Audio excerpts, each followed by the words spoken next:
Lanjut. Itu yang paling benar itu. Mereka mencari. Iya, tentu nanti langsung. Istilahnya masalah.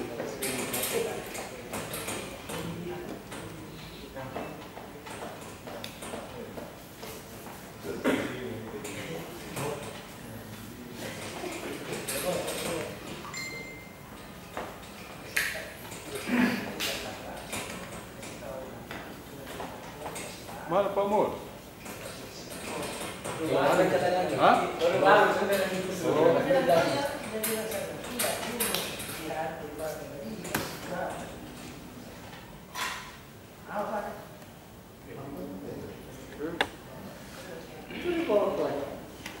Transfer itu lain dari situ pas pindah sini. Berapa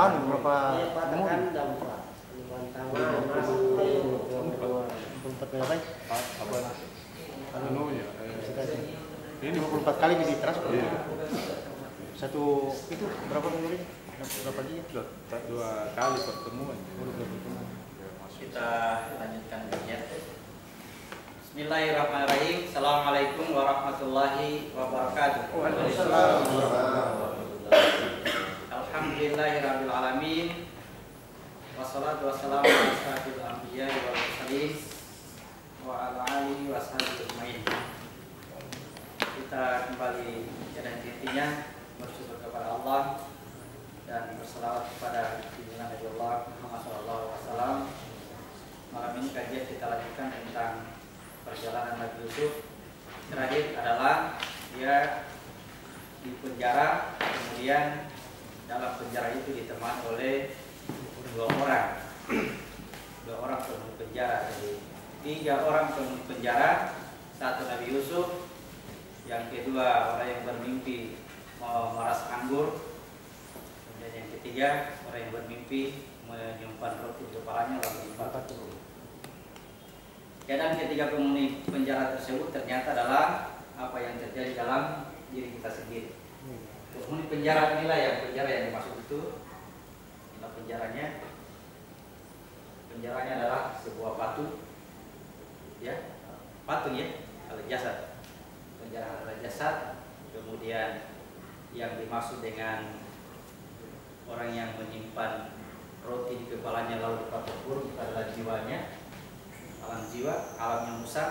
Ya, ini kegemarannya dia menyimpan ilmu pengetahuan, menyimpan banyak pengetahuannya tapi sedikit aplikasinya, hafalannya banyak. Ujung-ujungnya dia bertengkar, tergantung siapa yang paling banyak hafalan, ya itu yang dianggap paling banyak ilmunya. Itu yang dimaksud menyimpan roti di kepalanya dan pada akhirnya dipatok burung. Burung adalah malaikat maut, ya. Yang kedua orang yang memeras anggur. Yang memeras anggur itu artinya makanan dari surga yang berupa hidangan dari surga itu diolah, dicerna lalu diberikan minum kepada ibu tuannya, berikan minum supaya dia aplikasi kebaikan itu lahir dengan secara otomatis, tidak dibuat-buat. Karena perasaan anggur tadi, makanan dari surga atau ilmu pengetahuan dari Allah, ilmu pengetahuan dari Allah itu yang berupa kiasan, perumpamaan, dicerna dulu baik-baik, perhatikan baik-baik, ya.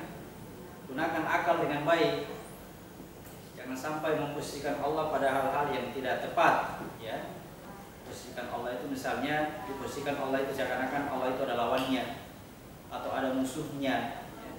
Meskipun Al-Quran katakan hancurkan musuh-musuh Allah, hati-hati. Jangan sampai Allah itu punya musuh kok. Bagaimana ceritanya ini Allah punya musuh? Itu mesti diolah, dicerna baik-baik. Itu namanya pemeras anggur. Ruh inilah yang menjadikan perumpamaan seperti tadi, menjadikan kita paham. Karena ruh ini. Ruh ini adalah hakikat diri kita. Kalau ini jiwa kita yang terdekat dengan tubuh. Kalau ini di dalam jiwa itu ada ruh. Ruh inilah yang mencerna itu pengetahuan dari Allah, kiasan-kiasan, perumpamaan. Kemudian yang terakhir penghuni penjara adalah Yusuf sendiri yang mewakili aku. Yusuf mewakili aku. Kemudian dalam cerita Yusuf itu ya dikiaskan sama dengan 3 orang penghuni gua, ya yang dengan cerita yang berbeda. 3 orang penghuni gua yang guanya tertutup batu sehingga tidak dapat selamat. Jadi gua tertutup batu di sini yang dia maksud. Sini, guanya tertutup batu. Isinya di dalam 3 tapi 1. Karena ya berbungkus-bungkus berhijab. Yang 1 menjadi pakaian, pakaian menjadi bungkusan. Pintunya adalah tutup oleh batu. Itulah mimpi penghuni penjara. Jadi, kalau penghuni penjara mimpinya ada di sini. Ingat cerita Yusuf ketika dikejar Zulaiha, juga keadaannya di sini juga. Yusuf dikejar Zulaiha artinya ada kenikmatan yang ada ujian yang berupa kenikmatan yang hendak menjadikan Yusuf itu jatuh kembali. Sudah tidak ada lagi jalan bagi Yusuf kecuali berhadapan dengan hal ini. Tetapi Yusuf sangat yakin bahwa meskipun pintu sudah terkunci sama sekali, tidak ada lagi jalan baginya, namun dia terus menerobos pintu itu, akhirnya terbuka sendiri. Diceritakan terdapat 7 pintu, ya, 7 pintu yang ada di sini. Kemudian setelah semua pintu terbuka, ternyata yang ditemukan adalah Al-Malik, raja. Al-Malik ini wilayahnya malaikat ada di sini. Al-Malik. Kalau di surat An-Nas disebut Malikin Nas, wilayahnya di daerah wajah. Kalau jamaknya namanya malaikat. Ini wilayahnya malaikat. Jadi mimpi penghuni penjara sudah selesai kita bahas. Kita masuk pada mimpi raja, mimpinya Al-Malik. Ya, paham ya? Kalau mimpinya penghuni penjara sudah dibahas, mimpinya Al-Malik, dia yang bagian atas lagi. Apa yang dia lihat dia? Surat Yusuf ayat 43. Ayat 43. 12:43. Dan raja berkata kepada para pemuka kaumnya, sesungguhnya aku bermimpi melihat 7 ekor sapi betina yang gemuk dimakan oleh 7 ekor sapi betina yang kurus, 7 tangkai gandum yang hijau, dan 7 tangkai yang lainnya kering. Wahai orang yang terkemuka, terangkanlah padaku tentang takwil mimpiku itu jika kamu dapat menakwilkan mimpi. Ya. Al-Malik, raja, di situ mimpinya. Mimpi Al-Malik menceritakan mimpinya bahwa dia melihat 7 ekor sapi betina yang gemuk dimakan oleh 7 ekor sapi betina yang kurus. Kita belum bahas ini tentang apa itu sapi betina Al-Baqarah. Kemarin sudah disinggung pada peristiwa Nabi Daud dan Sulaiman bahwa tugas Nabi Daud dia membuat baju besi. Ya, tugas Nabi Daud, saya ingatkan kembali, tugas Nabi Daud membuat baju besi. Dia membuat wadahnya, ya, bajunya dari besi. Kemudian besi ini al-hadid, asalnya dari langit, tidak boleh dari kekuatan sendiri, maksudnya harus dari Allah. Itu baju besinya itu yang membuat kurban. Kemudian Sulaiman mengisi baju besi ini dengan cairan tembaga, Jadi setelah baju terbuka, ya, yang muncul adalah cairan tembaga, yang tembaga berwarna kuning emas, kelihatan seperti kuning emas. Nah, inilah yang disebut dengan sapi betina, ya. Sapi betina adalah isinya tuh. Kalau ini disebut baju besi, pakaiannya ini diisi ke dalam, diisikan dengan cairan tembaga. Setelah ini hancur, habis, yang keluar adalah ini patung tembaga. Disebut dengan sapi betina. Kita baca dulu tentang sapi betina. Kita jelaskan dulu. Meskipun kita langkahi ini cerita dari kami kisah Nabi Musa.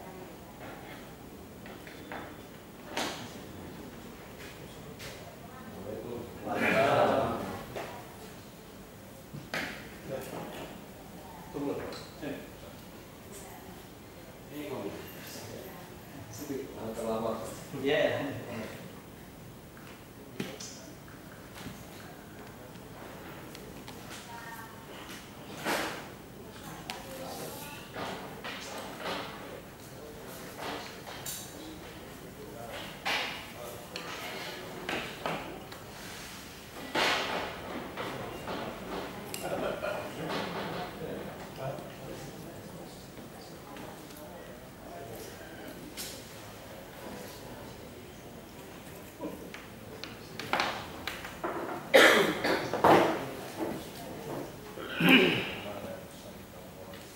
Baik, kita lihat tentang sapi betina atau Al-Baqarah yang biasa kita baca surat Al-Baqarah. Sapi betina. Surat 2 ayat 67. 67.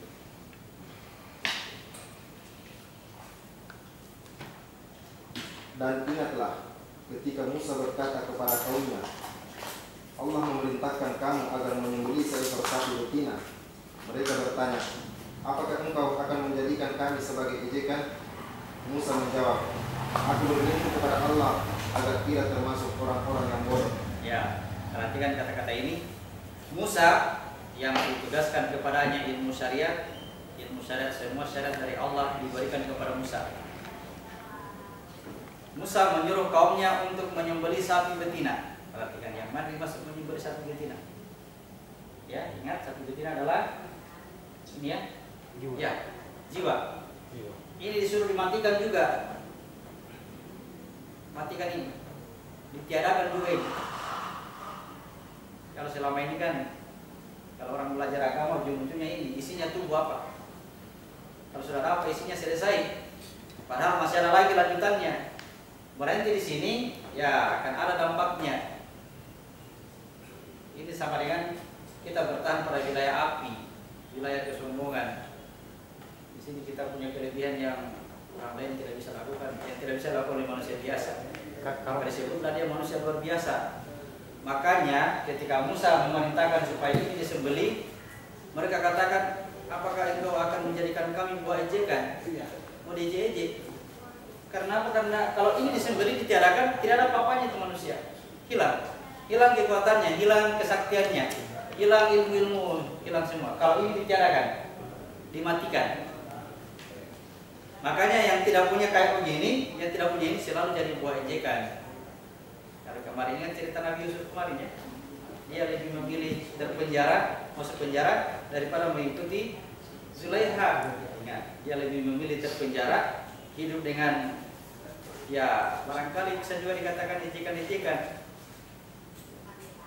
Tapi serendah-rendahnya orang, ya serendah-rendahnya mungkin karena dia miskin, mungkin karena tidak punya apa-apa, tetapi dia selalu melakukan pendekatan dengan orang lain, biasa itu tidak akan diejek, ya, tidak akan diejek-ejek.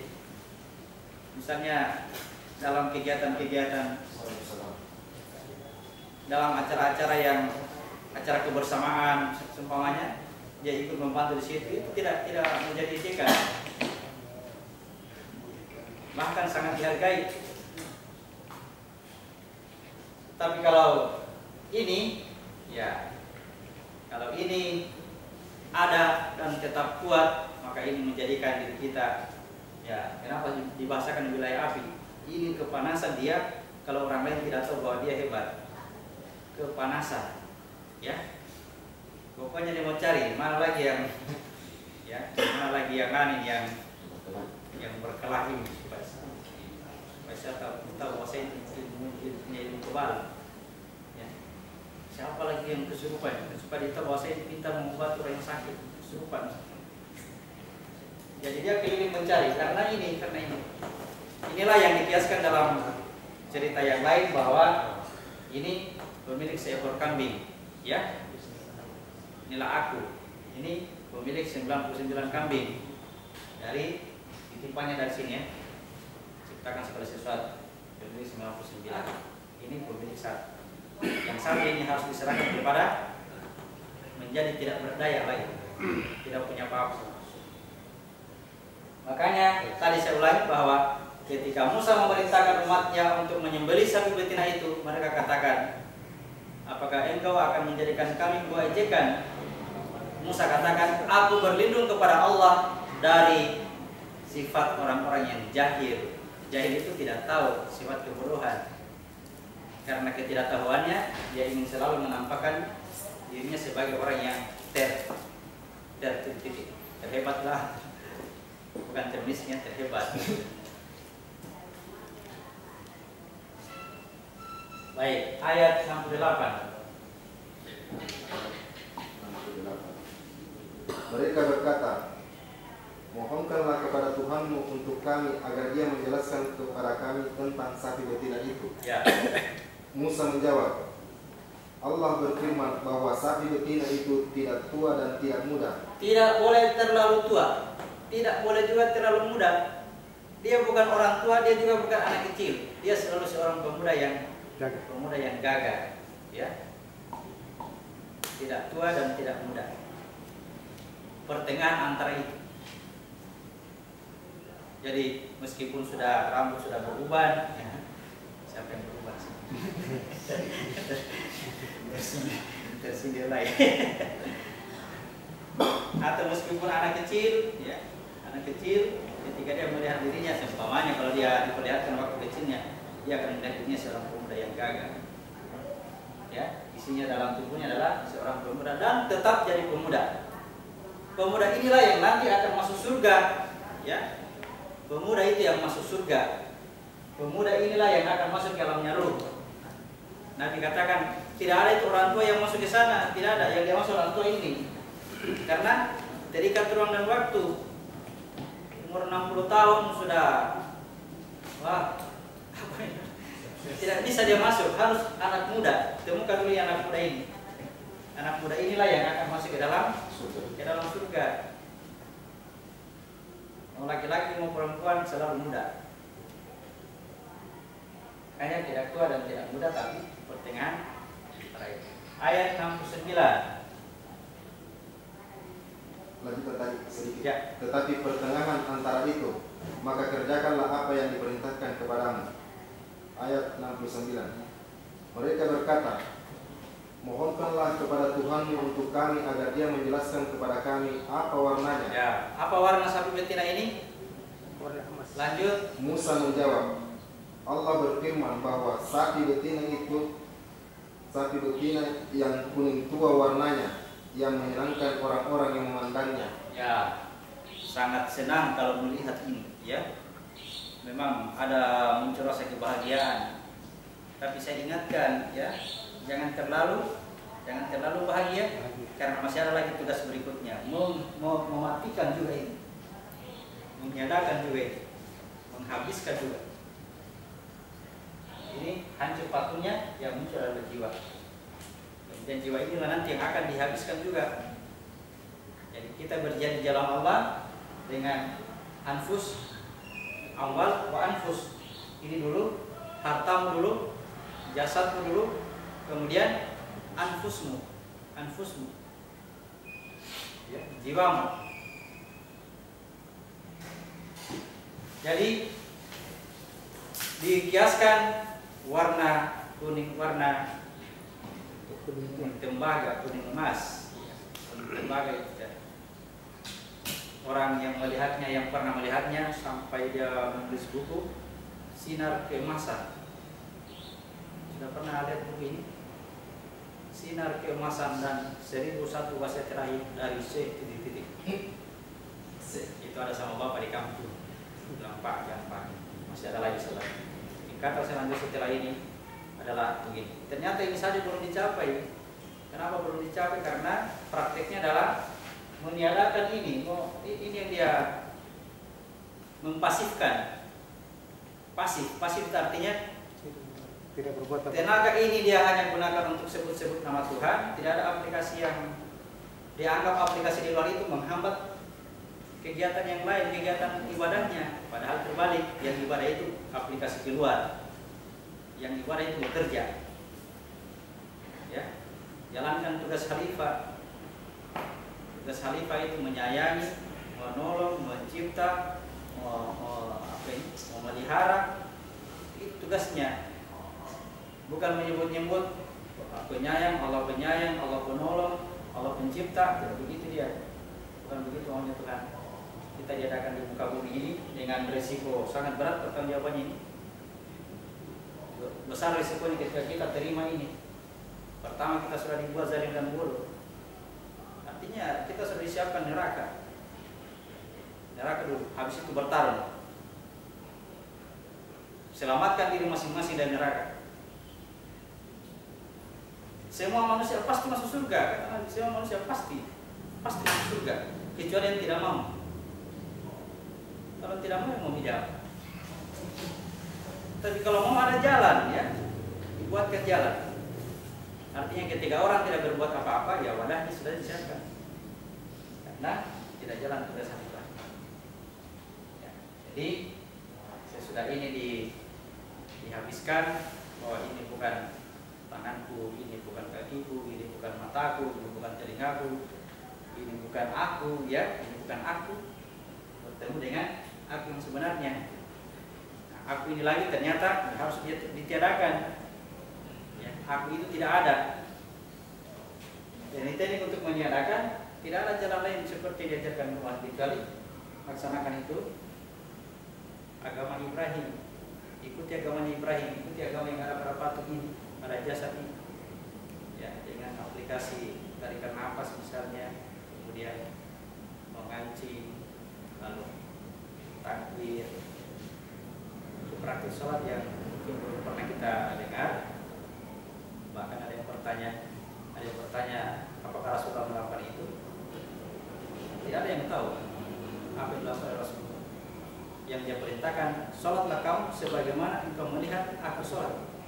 Itu yang kelihatan itu sudah tepat nih. Ini yang tidak kelihatan.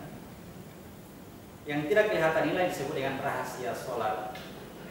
Rahasia sholat itu kalau kita kerjakan hanya kita sendiri yang tahu, dengan Tuhan.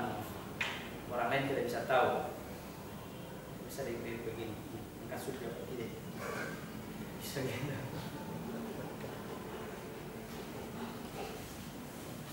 Rahasia sholat itu adanya dalam Al-Quran. Baca kitabmu, dirikan sholat. Baca kitab, dirikan sholat. Jadi sholat dengan membaca Al-Quran tidak bisa dipisah. Sempatkan waktu untuk membaca beberapa ayat. Siapa tahu saja ayat yang kita baca itulah yang menjadi pembuka untuk meneruskan perjalanan. Dan apa yang kita baca adalah cahayanya. Sedangkan sholat adalah perjalanannya. Oke. Jadi kuning emas. Kuning emas ini dilakukan oleh Sulaiman, ini dilakukan oleh Nabi Daud. Wadahnya dibuat oleh Nabi Daud dari besi. Besi itu dari langit. Kenapa dari langit? Tuhan yang punya, ya, Tuhan yang punya kekuatan. Kalau dicerita di Nabi lain, ini Zakaria mandul, tidak punya anak. Artinya dia tidak mampu bekerja. Yang menjadikan dia punya anak itu adalah Allah. Sama, ya, sama biasanya. Ini Nabi Daud yang kerja, kemudian ini Sulaiman mengisi ini dengan jahitan tembaga. Hingga ketika ini masa pakainya sudah habis, bajunya terlepas ceritanya, masa pakainya habis, ini adalah cairan tembaga. Pada saat melihat inilah kita dituntut untuk memiliki kekuatan Imam Mahdi. Ya, harus ada Imam Mahdinya. Karena tidak langsung datang yang asli, tidak langsung. Di apa ini? Prosesnya itu dimulai dari hal yang paling buruk. Lalu semakin mendekat, tetapi tidak langsung satu kali ini yang benar, tidak. Perlahan-lahan. Dimulai dari seluruh amalan buruk yang kita lakukan muncul sebagai sosok Dajjal, ya, sosok Dajjal dulu yang muncul. Amalan keburukan yang selama ini kita perlakukan, ya, itulah sosok diri kita juga. Dikiaskan bermata satu. Orang artikan memandang sebelah mata, ya, kalau hubungan dengan manusia, ya, mungkin juga benar. Tapi yang penting dia adalah orang yang cacat. Kemudian nanti sudah Dajjal inilah yang berperang melawan Imam Mahdi. Berperang melawan Imam Mahdi. Imam Mahdi itu dari mana kekuatan Imam Mahdi? Dari Al-Quran yang kita baca. Dari Al-Quran yang kita baca. Saat ini kita membaca Al-Quran tidak tahu. Tapi kalau detik-detik ini mau melepaskan diri dari sini, apa yang kita baca tadi langsung ketahuan semua. Karena sudah terlepas dari ikatan hawa nafsu.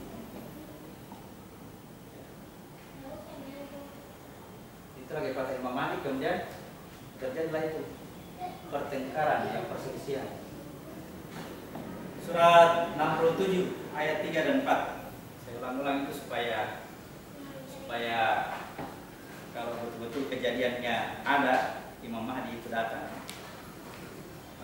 Surat 67 ayat 3 dan 4. Yang menciptakan 7 langit berlapis-lapis. Tidakkah kamu lihat sesuatu yang tidak seimbang pada ciptaan Tuhan yang Maha Pengasih?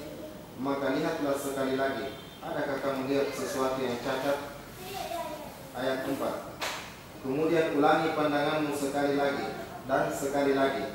Niscaya pandanganmu akan kembali kepadamu tanpa menemukan cacat, dan ia pandanganmu dalam keadaan letih. Ya. Karena kejadiannya bertahap, sedikit demi sedikit dari yang paling buruk sampai mendekati kepada yang kebenaran, bertahap ini Tuhan perintahkan, lihat sekali lagi dan sekali lagi, periksa baik-baik, adakah yang cacat, adakah yang cacat. Bahkan kalau sudah tidak menemukan yang cacat, saya sempat juga masih ragu juga ini sudah tidak ada yang cacat, tapi dia gitu. Ya, akhirnya saya bertanya dia. Rencana saya yang saya bertanyakan, kamu siapa? Ya, kamu siapa? Karena tahapannya itu Pak, tahapannya sebelum ini mulai dari wajah ini dilapisi dengan kotoran yang kotor sekali. Saya buka depan sini, wah saking telinga penuh dengan ranting-ranting. Itu dibuka semua. Nanti muncul aslinya. Saya mau tanya, saya bilang, kamu siapa? Harusnya begitu ya. Ternyata pertanyaan ini terlempar dari dia. Terlempar dari dia, kamu siapa? Saya tidak bisa ngomong, saya tidak bisa, akhirnya habis dan saya dari sini. Tertukar. Nah itu yang asli. Kalau terjadi dialog, itu salah. Gitu ya. Tidak boleh ada dua aku. Aku itu hanya sendiri, ya, aku sendirian. Tidak boleh ada dua. Kamu siapa? Saya si Fulan. Kenapa kamu ada di sini? Saya datang untuk kamu. Setan. Jangan lagi ya setan ini. Ya, ini yang perlu di sini kekuatan Imam Mahdi. Karena apa? Karena kita tidak berdaya, sudah tidak bisa bergerak, tidak bisa, ya, keinginan untuk menendang. Tidak bisa lagi berbuat apa-apa. Hanya kekuatan Imam Mahdi pada waktu itu dibahasakan Al-Quran yang memberi syafaat. Ya, pada hari kiamat. Hari kiamat itu hari-harinya ini. Napas mau berhenti, mau apa ini? Nyawa mau keluar. Itu hari kiamat. Al-Quran itu memberi syafaat, dia menjadi sosok Imam Mahdi. Ma imamuka, siapa imamu? Fakul Al-Quran, jawablah Al-Quran. Itu ajarannya kalau ditalkinkan mayit ya. Yang mana mayit? Yang mana mayit sekarang? Yang mana mayit? Isinya ini jasad sekarang. Itu orang mati. Talkinkan memang. Kalau kamu ditanya siapa imammu, jawab Al-Quran. Bukan kita kasih tahu dia, tapi pelajari Al-Quran. Karena itu yang akan jadi imam. Dia akan menuntun. Al-Quran adalah ruh. Sudah dibahas kemarin, Al-Quran adalah ruh. Maka dari kauhaina ilaika ruhan, aku wahyukan kepadamu ruh. Yang diwahyukan itu Al-Quran. Al-Quran adalah ruh. Ruh ini yang menuntun. Ketika kata Allah, kutiupkan rohku kepadanya, itu roh mengantar aku masuk ke dalam. Jadi ketika roh ini kembali lagi, roh itu ada padaku. Ya. Aku ada dalam roh itu. Jadi sudah pernah dibahas tentang kematian, yang dicabut adalah bukan pencabutan jiwa, pencabutan roh, bukan. Pengembalian amanah ini selesai masa pakai ini. Ya. Ada yang diambil satu kali sesaat, masih muda begini tiba-tiba ditabrak mobil misalnya habis sesaat. Ada juga yang diambil pelan-pelan, ya, diambil sedikit-sedikit. Ya. Telinganya mulai tuli, pandangan mulai kabur, badan mulai lemah, ya, berpikir sudah itu diambil sedikit-sedikit. Ya. Rasa pakainya sudah habis. Dengan kekuatan akal manusia untuk mencipta, ingat manusia itu sebagai khalifah. Ya. Dengan kekuatannya yang tadinya matanya kabur, dia bisa buatkan kacamata. Nah, ilmunya Allah itu, membuat kacamata itu ilmunya Allah. Membuat alat pendengaran itu ilmunya Allah. Membuat tongkat dari besi supaya kelihatan tidak pincang, padahal kakinya patah. Saya pernah lihat orang sholat itu. Kenapa saya melempar kakinya ke belakang? Besi semua ini. Luar biasa ini orang. Cacat di dunia, insya Allah di akhirat tidak cacat. Sempurna di dunia dan orangnya tidak bersyukur, cacat, akan dibangkitkan dalam keadaan cacat. Jadi orang-orang yang cacat itu orang yang bersyukur kalau mengerti. Syukur dulu saya tidak terima mata. Selamat mata lagi dibangkitkan melihatnya. Ya, tapi ditunggu yang lain. Yang lainnya yang tangannya, ya matanya buta, tangannya tidak, ya. Kalau datang mamanya selalu tempel mamanya. Nah, ya. Cacat juga yang nanti dibangkitkan. Dia bisa melihat tapi tangannya terpotong. Inilah keadaan dari alam jiwa ini. Alam jiwa warna kuning emas. Jadi bukan ini yang terakhir. Bukan ini wasiat terakhir, bukan. Ya. Kalau berhenti di sini berarti berhenti di alamnya Nabi Musa. Umatnya Nabi Musa, ya, umatnya Nabi Musa hanya sampai di alam jiwa. Ayat 69 sudah, ayat 70. Surat Al-Baqarah ayat 70.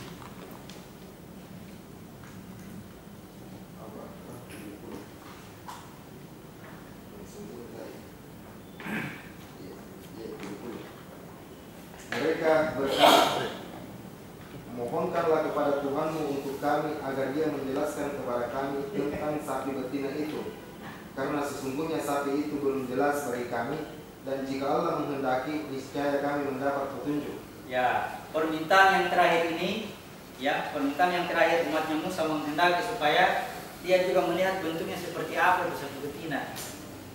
Ya, dia juga mau lihat. Dibahasakan, jelaskan hakikatnya seperti apa. Yang begini biar dijelaskan seperti apa, tidak bisa kita apa ya, mengerti dengan itu, tidak, mesti dilihat sendiri. Mesti dilihat ini barang ini mesti dilihat.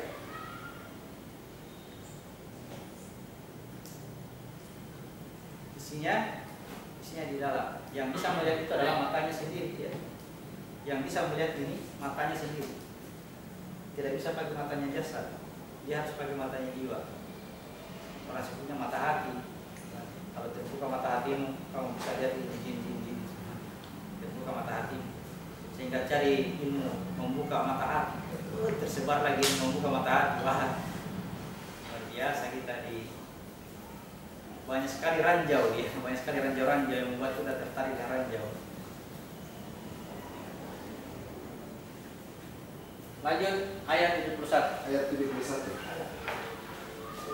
Musa menjawab, Allah berfirman, sapi itu adalah sapi betina yang belum pernah dipakai untuk membajak tanah dan tidak pula untuk mengairi tanaman. Ya, membajak tanah. Ingat kebun, masih ingat kebun?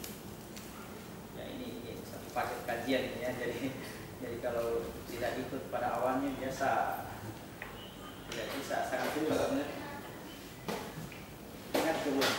tidak pernah dipakai membajak tanah. Kenapa dia? Karena dia hasilnya kebun. Hasilnya kebun. Jadi ada dulu kebunnya, baru ada dia, ya. Dan dia bukan untuk mengolah kebun, tapi hasil olahan dari kebun menghasilkan dia. Dia bilang tidak dapat, ya apa ini? Tidak pernah dipakai membajak tanah. Tidak pernah dipakai mengairi tanaman. Apa itu mengairi tanaman? Menjadikan dia menurunkan hujan kepada tanah itu, bukan dia yang turunkan. Bukan, tetapi hasil turunnya hujan dari langit menjadikan munculnya ini. Jadi turunnya hujan ada, baru ini ada.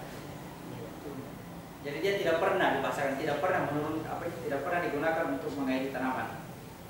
Tidak pernah digunakan untuk membajak tanah.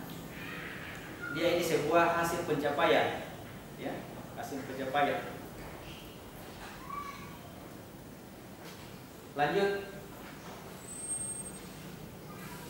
Dan tidak pula untuk mengairi tanaman, sehat dan tanpa belang. Mereka berkata, sekarang barulah engkau menerangkan hal yang sebenarnya. Lalu mereka menyembelihnya dan nyaris mereka tidak melaksanakan perintah itu. Nyaris, dan setiap yang melihat ini tidak mau melakukan itu penyembelihan. Ya, sangat berat. Kalau duluan ditahu sebelum pengetahuan Al-Quran datang, itu yang dia pertahankan sampai sekarang.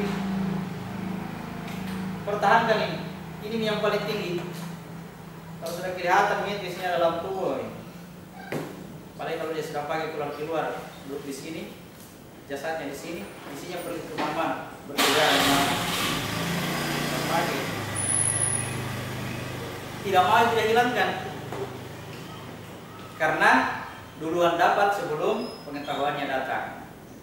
Ya, saya pikir ini hebat nih, hebat. Orang-orang yang belajar kebegini apa? Belajar, sudah tahu begini. Belajar ya. Dia tanpa cacat, dia tidak ada belangnya. Ada yang pernah bertanya, apakah semua orang yang melihat ini, dilihat tanpa cacat? Apakah semua orang yang melihat ini dilihatnya tanpa cacat?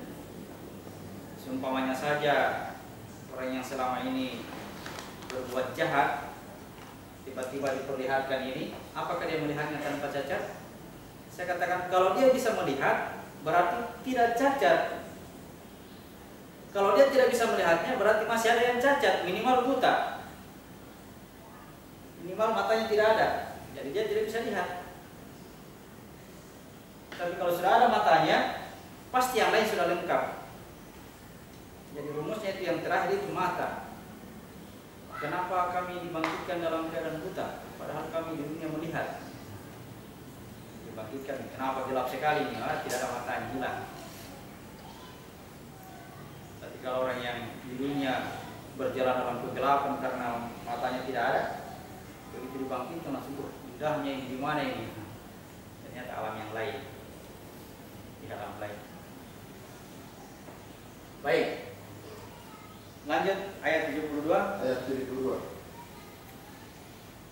Dan ingatlah, ketika kamu membunuh seseorang, lalu kamu tuduh menuduh tentang itu, tetapi Allah mengingkapkan apa yang kamu sembunyikan.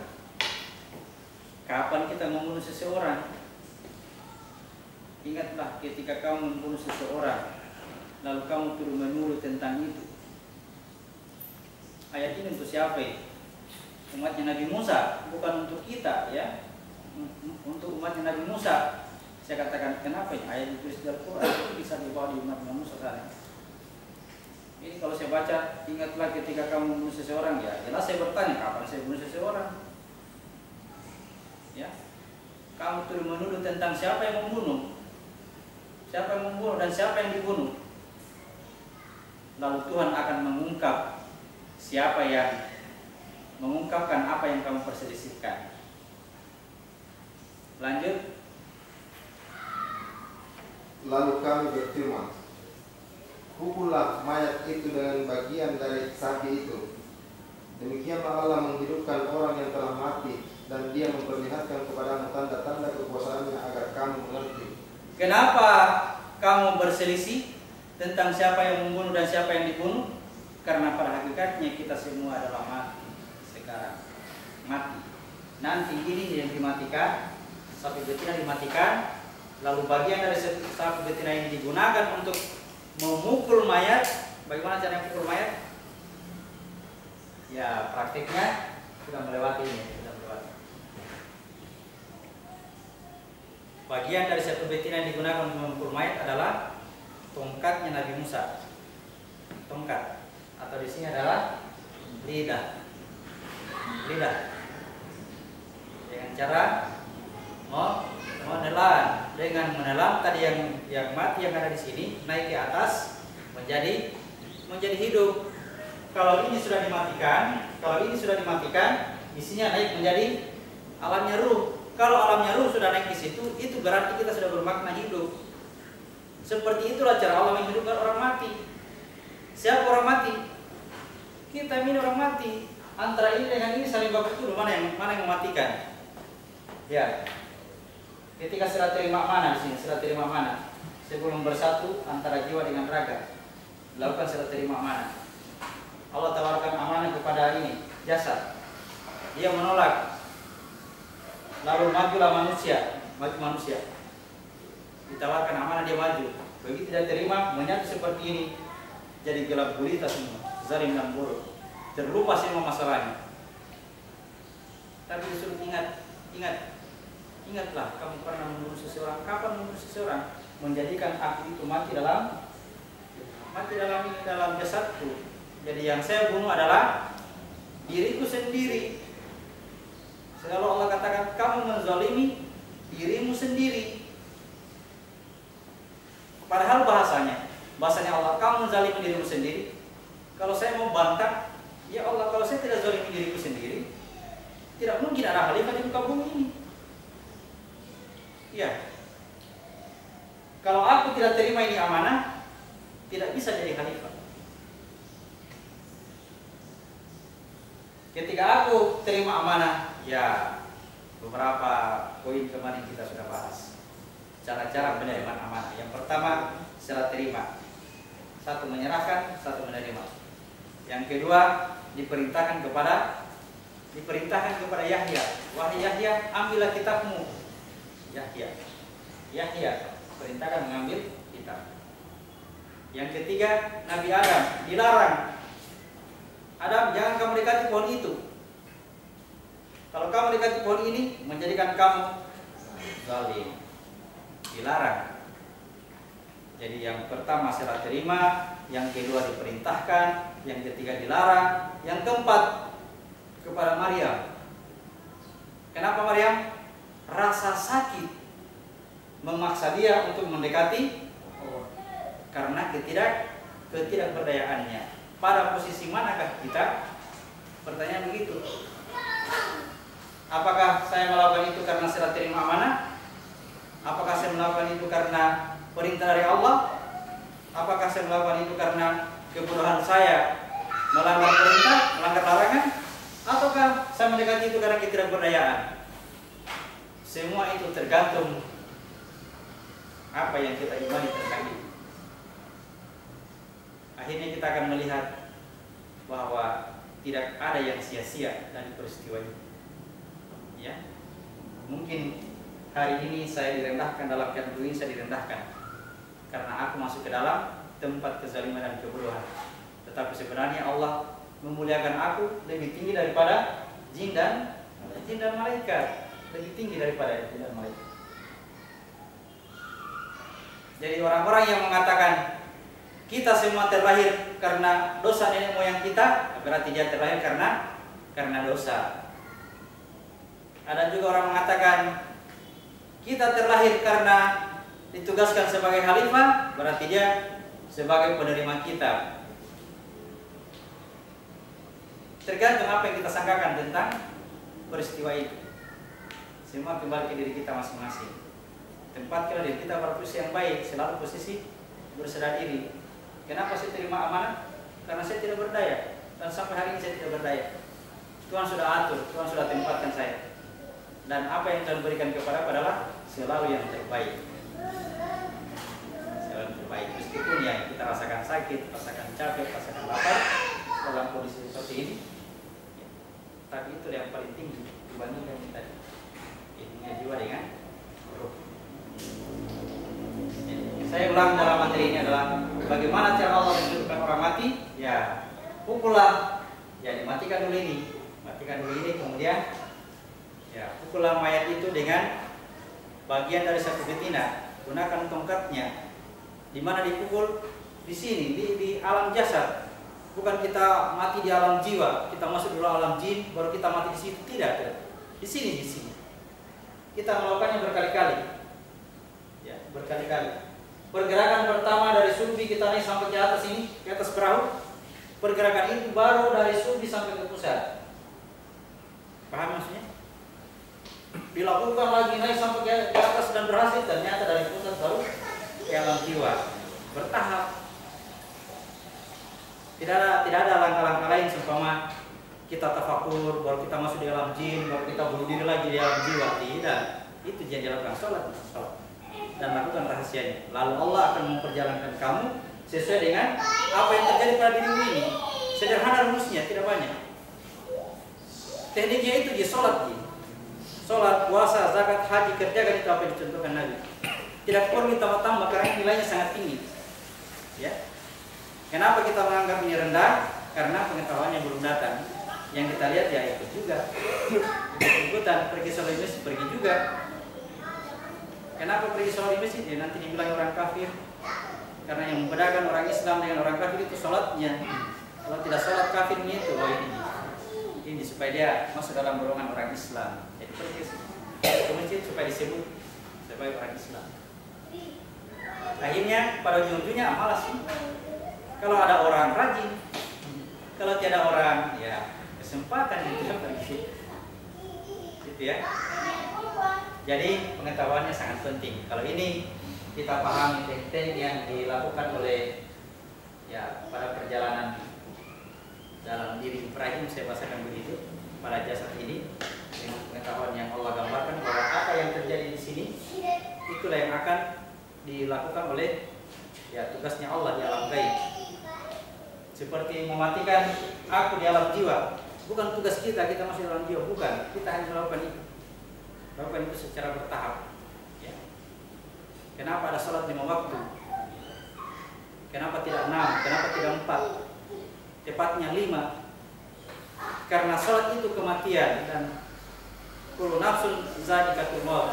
Setiap nafs pasti mengalami kematian. Berarti nafs yang 5 itu aku adalah 5. Aku di sini tidak ada. Di sini aku ada. Di sini aku ruh. Di sini aku jiwa. Di sini aku tubuh. Semua aku ini akan mengalami kematian. Kematiannya ini pada salat zuhur. Kematiannya jiwa pada salat asar. Kematiannya ini pada salat maghrib. Kematiannya ini pada salat isya. Kematiannya ini pada salat subuh. Ketika ini tidak ada, ketika aku tidak ada, memang aku tidak ada. Ya. Aku itu tidak ada. Seandainya aku tetap dalam keadaan ketiadaan, aman-aman saja. Persoalannya ada namanya hari kebangkitan untuk mempertanggungjawabkan. Ini yang mau dipertanggungjawabkan akan dibangkitkan kembali. Jadi ketika aku kembali ke diri yang satu, disiapkan dulu wadahnya di alam jiwa. Ya, ini wadah ini sangat menentukan ini. Kalau sempurna, syukur, insan kamil namanya, Islam kafah. Kalau Islam kafah itu berarti ini sempurna, tidak ada cacat. Bebas tes masuk surga. Bebas tes masuk surga itu artinya dia hanya merasakan kenikmatan pada waktu itu. Tidak pernah merasakan penderitaan. Tapi kalau cacat, ya sedikit saja cacatnya sakit dan sakitnya lama. Ya, seandainya sakit, ada juga sakit yang mematikan. Sakit yang mematikan, tak begitu. Umpamanya ditikam di alam ini, di alam kebangkitan, ada yang penggal leher tak mati. Begitu tidak lama mati, terbang lagi, ada lagi lehernya, lengkap. Penggal lagi, tak mati lagi.